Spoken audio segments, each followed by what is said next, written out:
Well, hey guys, I got the new Camry. This is the 2023 LX. Took it out for its first test drive up here in the hills. So having some fun on the roads. This is going to be an owner's review. It came down to either the Camry or the Accord, and the base model comes with plenty of features that that we want, and really nothing we don't want. We didn't need a sunroof, and we didn't need the leather seats and so forth. So there it is. Of course, with the base model, you do not get tinted windows. You don't get the fancy appointments. You don't get the big screen. The entertainment center. Okay. It's okay. It looks like it'll hold up really well. It's almost like a soft canvas, if you will. Alloy wheels are nice. And there is there's the front. It's a little low for my taste. I think that could, if you hit a pretty good bump, I think you could bust that out pretty easy. So, but I like the looks of it. But yeah, I think that front side is a little low for my taste. The whole car is pretty low to the ground. Of course, I'm used to driving an SUV. This is for my wife. But let's go ahead and get in and we can look at some of the features. There aren't too many reviews of the LX. Most people get the SE or, EXL or whatever it is, the top of the line. Here's the most annoying feature, which I can't complain because I'm cheap, right? But you actually need a key to start it. Isn't that crazy in this day and age? And it's gonna beep at me forever until I put on my seatbelt. So I'm gonna have to do that. Hold on one second. All right, I'm back. So I think the screen is perfectly adequate. If you plug in your phone to it, you can get navigation through your phone. The stereo system is adequate, not great, and it does have the lane departure warnings.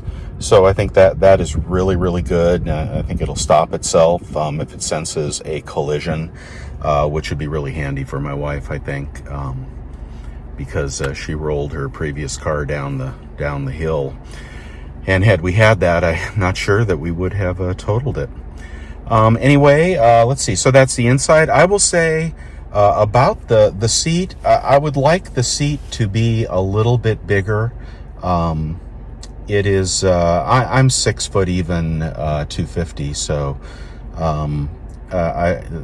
it seems like they're making, the seats a little smaller than they used to, but it is comfortable. It's got automatic adjustments and lumbar support, which I do like. So I could see taking a road trip in this vehicle. And the only thing is, if you were taller than 6 feet, I've only got about 2 inches of headroom above me. And if there was a sunroof in there, that would probably be reduced to 1 or less. So, and the seating position is very high. So I'm basically looking under, let's see, put you where my eyes are. Well, you're not going to be able to see that, but I am, looking under the whatchamacallit, shade here. So, big guys, I don't think this would be the car for you, but I think for most people and for women, it would be good. It is up nice and high. I do like the fact that there's no dead pedal. That is actually your emergency brake down there. So no dead pedal. Well, actually there is, yeah, maybe there is. There is a little hump right there, but I like to be able to stretch out my feet.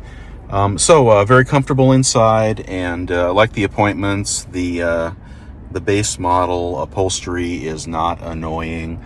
It's got a little bit of leather here and there. This is a little hard. They should have put something soft on there because your leg's going to be up against that for longer periods of time. Back seat is spacious with headroom as well, so probably more headroom than the Accord. I did take a look at the comparisons since I was comparing this to an Accord. Let's see, this one, pretty similar gas mileage. Of course, the Accord has that turbo on it, which I did not want. Front leg room is 42 on the Camry, 42 on the Accord. Cargo volume, 15.1 in the Camry, 16.7 in the Accord. Base model prices are about the same, except Honda would not sell me a base model Accord. They said they're not selling them. They only get one for every 100 of the higher option. So I would have been about out the door. I would have been $7,000 more. As it was, I had to pay a $2,500 markup from sticker, but there were no options, so that was not so bad. This was $30,000 plus tax and license. They've both got 6 or 4-way front seats. They both have the lane assist. Accord's gas tank is a little smaller. Different transmissions. Okay, this has a 8-speed transmission, which you do feel it moving through the gears, probably more than I would like. Honda has a 2-speed CVT. Now this has got the 2.5 liter i4, 184 horsepower. Honda's got 192 horsepower, but I'm pretty sure there's a turbo involved in the Honda. So this is less powerful than I recall in the Hondas.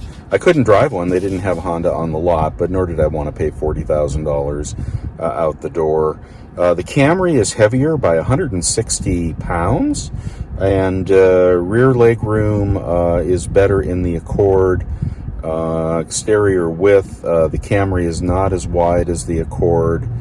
And let's see, length, no, the Accord is bigger, I'm sorry, and the Camry, so the Accord's 196 inches in length and the Camry's 192. So it's a smaller, heavier car, surprisingly. I think that's why you see the Accord has a little more space inside. Headroom, let's see, passenger, front headroom 38.3. The Accord is 39.5, so a full inch, 1.2 inches more in the Accord. Might be better for taller people. And basic stuff, security, airbags. Looks like the Camry has a little bit more. According to this website, the Camry has a little bit more in terms of airbags. They both have anti-lock brakes, etc.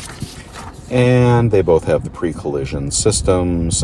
This came with Toyota Care, which is free maintenance for 2 years, I believe. Yeah, and similar warranties otherwise, roadside assistance as well. Okay, so that is it. If you want to get a feel for what it feels like on the road, I'll tell you in regard to these modes here, if you can see those, Eco, Normal, and Sport. Eco is, it's really throttled back.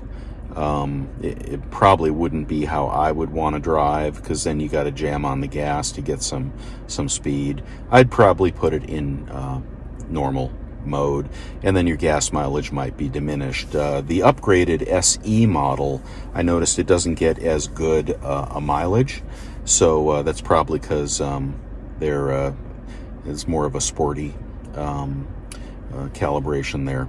So let's see how this looks how this goes on the road. You get the feel for it. Again, I'm going to put it in normal. I guarantee you won't like Eco, but if you were driving cross country and trying to save money, very quiet, very smooth highway road here. So, you can hear the engine working. Definitely is not overpowered. Shifts a little more than I would like, but the car rides nice, straight, and true.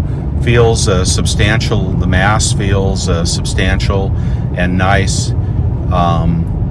Doesn't wander around. The tires, these are only Bridgestone tires, but the tires are nice.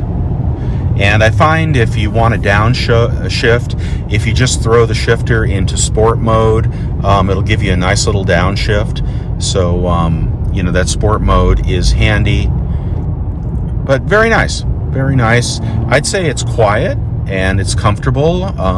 My right leg is a little annoyed by that hard plastic down there, but this is everything we will need. I didn't want the turbocharger and stuff. I like the idea of a naturally aspirated 4-cylinder, because we plan to keep this car, you know, for 20 years, and my wife doesn't really drive that much. But when I take the kids on road trips and stuff, you know, want to be able to get across a larger distance and do it comfortably.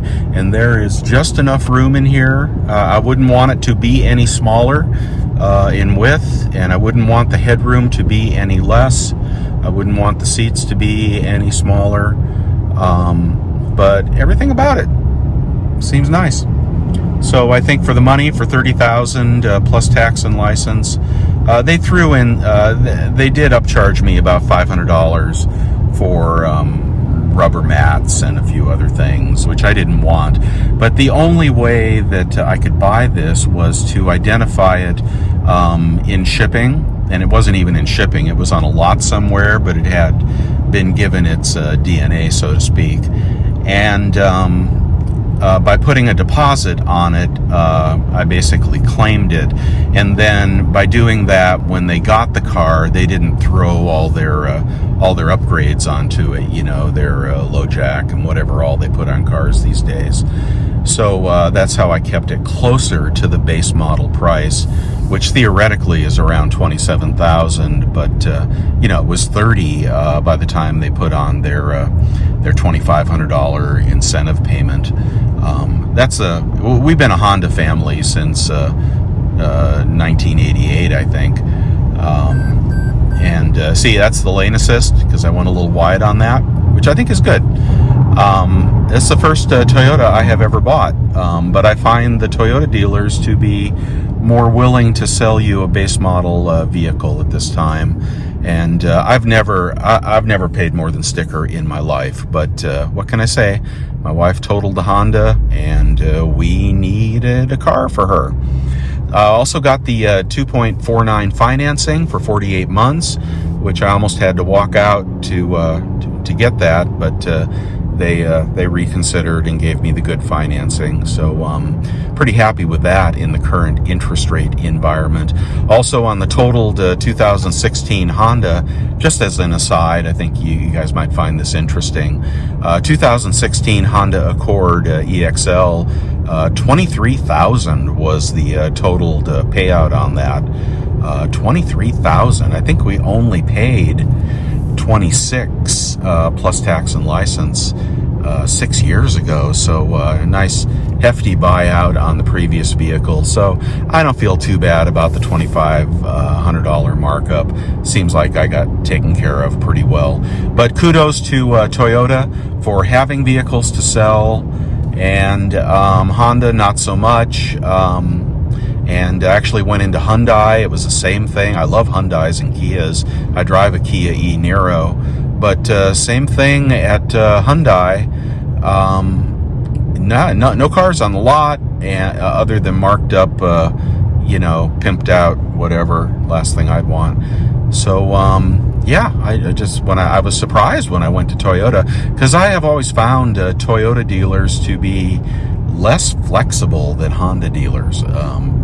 You know, just over the years, but that does not appear to be true at the moment. Of course, I'm in California, and everything's different in California. So anyway, that's my story. But nice car, drives well, very quiet. Wish there was a little more power, but you know, what can I say? I can't complain for what I paid, and it is a substantial vehicle. It's not an econo box, and it's not like a Civic or something that, you know, whines like a sewing machine, you know, when you step on it. I didn't want the hybrid, although I am in favor of EV. I didn't want to pay the markup. And if this thing is already getting 30 miles to the gallon on road trips, See, it caught me being indecisive there. If this thing is already getting 30 miles to the gallon on road trips, and my wife doesn't drive that much, I didn't really need the hybrid. Of course, there is more to take care of and more to break on a hybrid. So again, we're looking at keeping this for forever. And let's see how it does. So far, it is just a nice plain Jane vehicle. And no complaints. I hope you enjoyed this review from a regular guy. If I got something wrong, feel free to tell me in the comments. I just like to share my vehicle purchases with the community. Okay, guys, talk to you later.